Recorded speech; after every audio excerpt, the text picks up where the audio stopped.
आज की कहानी शुरुआत से लेकर अंत तक झकझोर देने वाली थी। कोर्ट रूम में सांसें थाम देने वाली खामोशी पसरी थी और हर कोई जज के फैसले का इंतजार कर रहा था।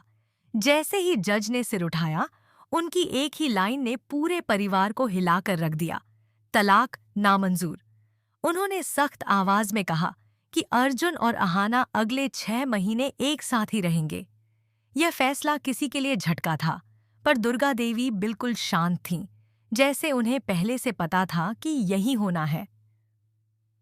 वो तलाक रोकने नहीं बल्कि इस टूटते घर को फिर से जोड़ने की लड़ाई लड़ रही थीं। वह चाहती थीं कि अर्जुन सिर्फ पति ही नहीं बल्कि जिम्मेदार इंसान बनना सीखे, रिश्तों की कीमत समझे।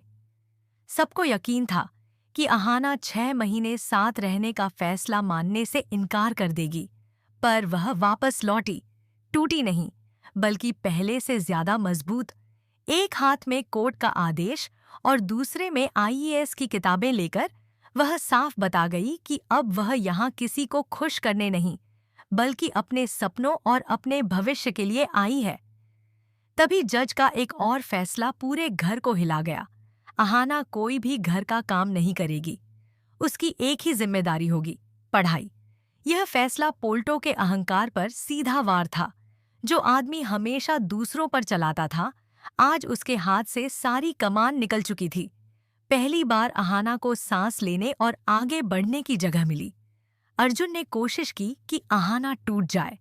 वह उसे तंग करता, चिढ़ाता, हर बात पर उकसाता, पर अहाना ने हर बार खामोशी से जवाब दिया।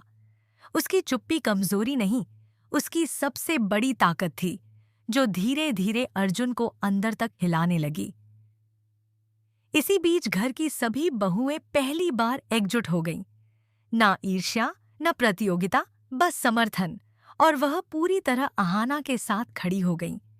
उनकी एकता ने पोल्टो के घमंड को जड़ से हिला दिया, क्योंकि जब औरतें साथ खड़ी हो जाएं, तो कोई भी सत्ता ज्यादा देर टिक नहीं पाती। सबसे भावुक पल तब आया जब मिली रोते हुए बोली, भैया, अहाना जैसी पत्नी किस्मत से मिलती है। यह शब्द अर्जुन के दिल में चुभ गए। दूर खड़ी दुर्गा देवी सब देख रही थीं। वह जानती थीं कि अहाना कभी भी इस घर को तोड़ने नहीं आई थी। वह चाहती थीं कि अर्जुन समझे कि अहाना सिर्फ पत्नी नहीं बल्कि एक सम्मानित, मजबूत और सपनों वाली महिला है। ये 6 महीने अहाना की नहीं, अर्जुन की सजा थे। उसे बदलने की ट्रेनिंग थी। धीरे धीरे घर का माहौल बदलने लगा। अमरदा, टैक्सोलन, शिवमा, चाचा, सभी मर्द अहाना के साथ आ गए। पुल्टू का राज गिरने लगा और पहली बार पूरा घर अहाना के समर्थन में खड़ा था।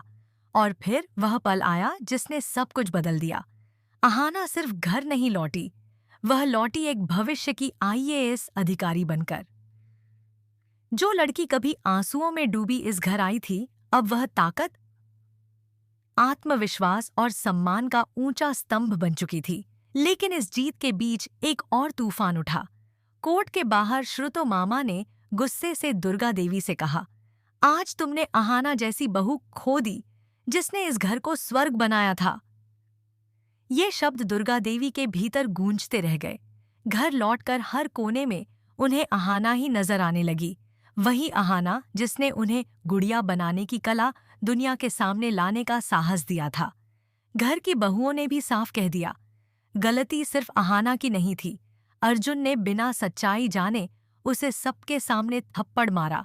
वह हमेशा बहकावे में रहा। यह सुनकर दुर्गा देवी टूट गईं और उन्होंने तय किया कि यह रिश्ता टूटने नहीं देंगी। अगले दिन उन्होंने एक योजना बनाई।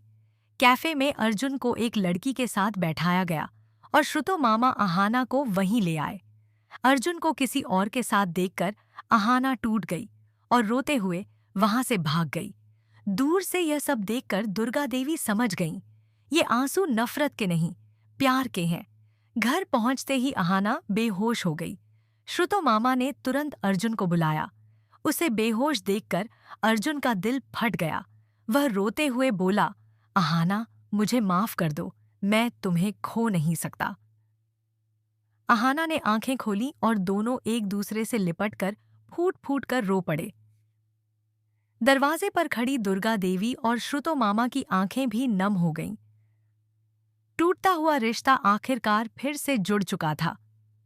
अगर चाहें तो मैं इसे यूट्यूब नैरेशन स्टाइल, संक्षिप्त वर्जन, डायलॉग स्टाइल या एपिसोड स्क्रिप्ट में भी बदल सकती हूँ। जरूर, जहां कहानी खत्म हुई थी वहीं से आगे का हिस्सा एक ही प्रवाह में जारी कर रहा हूँ।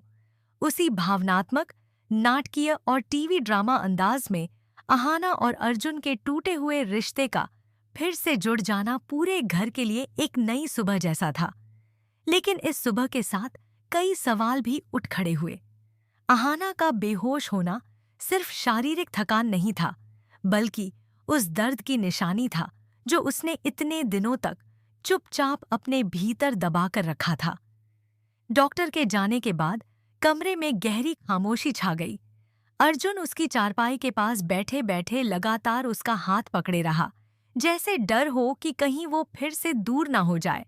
उसकी आंखों में अफसोस भी था और एक अजीब सी बेचैनी भी, जैसे उसका खुद का दिल पहली बार उसे उसके कर्मों का हिसाब दे रहा हो। उधर बाहर खड़ी दुर्गा देवी और श्रुतो मामा दोनों जानते थे कि यह तो बस शुरुआत है। रिश्ता जुड़ा जरूर था, पर अभी भी कई गांठें थीं जिन्हें खोलना जरूरी था। अगले ही दिन दुर्गा देवी ने पूरे घर वालों को हॉल में बुलाया। उनकी आंखों में सख्ती नहीं, बल्कि एक परिपक्व महिला की दृढ़ता थी। उन्होंने सबके सामने स्वीकार किया कि घर की कई गलतियां उन्होंने खुद अनजाने में बढ़ा दी। उन्होंने कहा, अगर आज यह रिश्ता टूटा होता तो सिर्फ अर्जुन और अहाना नहीं, हम सब टूट जाते। पोल्टो, जो वर्षों से घर पर हुकूमत करता आया था, आज पहली बार सभी के सामने गुमसुम खड़ा था। उसकी आवाज बंद हो चुकी थी। आदेश चलाना तो दूर, वह खुद किसी का सामना नहीं कर पा रहा था। फिर दुर्गा देवी ने एक ऐसा फैसला सुनाया जिसने घर का पूरा वातावरण बदल दिया। उन्होंने घोषणा की कि अब घर में कोई भी काम अहाना और अर्जुन की मर्जी के बिना तय नहीं होगा। कोई भी फैसला आपसी सहमति से होगा। और सबसे बड़ा बदलाव, अहाना की पढ़ाई, उसकी कोचिंग, उसके एग्जाम शेड्यूल, सब घर की प्राथमिकता होंगे। इस फैसले से घर की बहुओं के चेहरे पर सुकून था। वे अब पहले से भी ज्यादा अहाना की परछाई बनकर उसके साथ खड़ी हो गईं। अम्मदा और टैक्सोलन ने उसके लिए पढ़ाई का छोटा सा स्टडी कॉर्नर भी तैयार किया। साफ दीवारें, एक टेबल, किताबों के लिए शेल्फ और एक छोटी सी दीपक जो उम्मीद की लौ का प्रतीक बन गया। अगले कुछ दिनों में एक नया बदलाव दिखने लगा। अर्जुन अब हर सुबह चाय लेकर उसके कमरे के बाहर खड़ा मिलता। अहाना भले कम बोले, पर उसकी हल्की मुस्कान अर्जुन का मन हल्का कर देती। अर्जुन समझ रहा था कि प्यार सिर्फ अधिकार से नहीं, बल्कि सम्मान और विश्वास से कमाया जाता है। लेकिन हर कहानी का सुखद पल अपने साथ एक नई परीक्षा भी लेकर आता है। जैसे ही अहाना ने अपनी पढ़ाई में मन लगाना शुरू किया, किसी अनजान शख्स ने घर में फोन करना शुरू कर दिया। फोन उठाने पर बस एक ही बात सुनाई देती, तुम्हें लगता है तुम आईएएस बन पाओगी? कुछ लोग सपने पूरे करने के लिए नहीं, टूटने के लिए पैदा होते हैं। ये आवाज ना जान पहचान की लगती थी, ना ही डराने वाली, लेकिन उसमें एक जहरीली नफरत थी। पहले तो अहाना ने इसे अनदेखा किया, पर जब फोन बार बार आने लगा तो अर्जुन को शक हुआ कि कोई जानबूझकर उसे मानसिक रूप से तोड़ने की कोशिश कर रहा है। अर्जुन ने पूरे घर में सबको इस बारे में बताया, लेकिन सबका चेहरा सुनकर अहाना खुद चौंक गई, क्योंकि घर का हर सदस्य इस बात से सहमत था कि ये फोन घर के किसी अपने की चाल हो सकती है। एक शक की निगाहें एक दूसरे पर टिकने लगीं। माहौल फिर तनाव से भरने लगा। और तभी पोल्टो ने अपनी आंखें झुकाकर कहा, मैं नहीं चाहता था कि अहाना इस घर में इतनी ताकत पा जाए, पर फोन मैंने नहीं किए। उसकी ये बात शक को और गहरा कर गई। इसी दौरान दुर्गा देवी ने फैसला किया कि अब वह घर की हर चाल को खुद पकड़ेंगी। उन्होंने अहाना से कहा, जब कोई महिला अपने पैरों पर खड़े होने लगती है तो सबसे पहले डर उन्हीं को लगता है जो हमेशा उसे दबाकर रखते आए हैं, लेकिन अब कोई भी तुम्हें नहीं रोक पाएगा। अब कहानी यहाँ मोड़ लेती है। घर में छुपा हुआ वह इंसान कौन है जो अहाना को तोड़ने की कोशिश कर रहा है? क्या अर्जुन अहाना की इस नई परीक्षा में उसके साथ खड़ा रह पाएगा? और क्या अहाना का सपना, उसका संकल्प और उसकी ताकत उसे इस बार भी जीत दिलाएगी? अगर आप चाहें, मैं अगला एपिसोड, थ्रिलर ट्विस्ट, असली विलेन का खुलासा या रोमांस बढ़ाने वाला हिस्सा भी लिख सकती